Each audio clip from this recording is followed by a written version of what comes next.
Cyclisme, golf, boxe, escalade. Aujourd'hui, tous les sports ou presque peuvent être pratiqués en réalité virtuelle.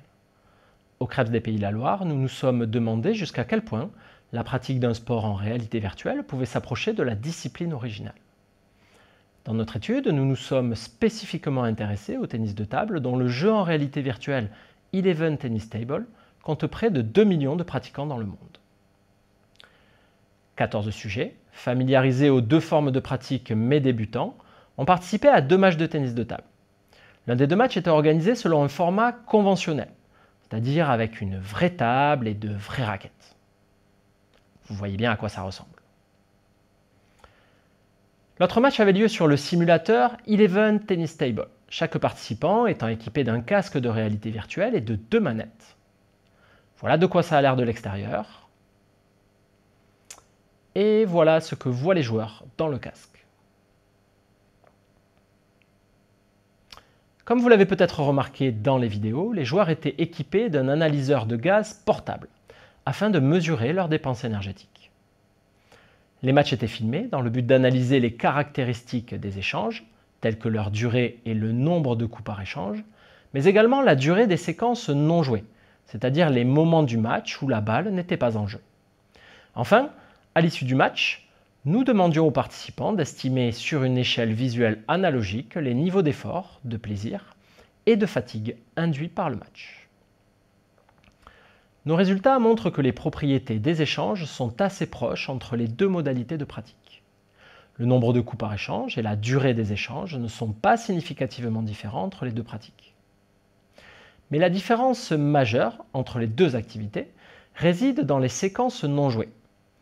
Avec Eleven Tennis Table, une fois l'échange terminé, le serveur dispose d'une balle quasi instantanément, ce qui lui permet de remettre la balle en jeu bien plus rapidement que dans la pratique conventionnelle. À l'échelle du match, cette caractéristique permet un temps de jeu effectif bien supérieur à celui de la pratique conventionnelle. Il en résulte une pratique où les points et les sets défilent plus rapidement et où le temps passé à jouer est plus important. Qu'en est-il maintenant de la réponse physiologique ? Tout d'abord, notre étude montre que la pratique du tennis de table en réalité virtuelle induit une dépense énergétique 4 fois supérieure à la dépense énergétique de repos. C'est l'équivalent d'une activité physique à intensité modérée, comme la marche rapide, le golf ou encore l'aquagym. Pour autant, dans notre étude, cette dépense énergétique était 15% inférieure à celle induite par le tennis de table conventionnel. Ce résultat peut sembler surprenant, car si la réalité virtuelle permet d'augmenter le temps de jeu effectif, alors on devrait s'attendre à une augmentation de la dépense énergétique, non? Eh bien, pas forcément. Et pour expliquer cette apparente contradiction, nous formulons 2 hypothèses explicatives.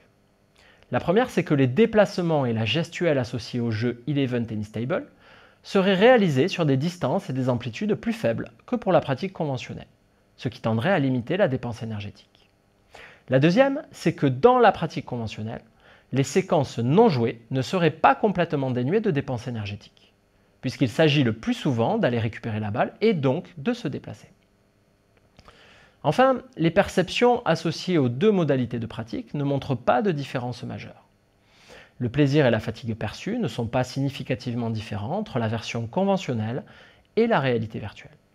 Seul le niveau d'effort physique était perçu comme plus important lors de la pratique conventionnelle, ce qui était objectivement le cas en regard des niveaux de dépenses énergétiques. Pour résumer, la pratique du tennis de table en réalité virtuelle permet d'augmenter le temps de jeu effectif, sans modifier les caractéristiques des échanges. La dépense énergétique induite est légèrement inférieure à celle de la pratique conventionnelle, ce qui se traduit chez le pratiquant par la perception d'un moindre effort physique. Évidemment, ces conclusions sont propres au jeu Eleven Table Tennis et à notre population de sujets, c'est-à-dire des joueurs débutants. Pour généraliser ces résultats, il sera nécessaire d'étendre ce type d'études à une plus grande diversité de pratiquants ainsi qu'à d'autres disciplines sportives.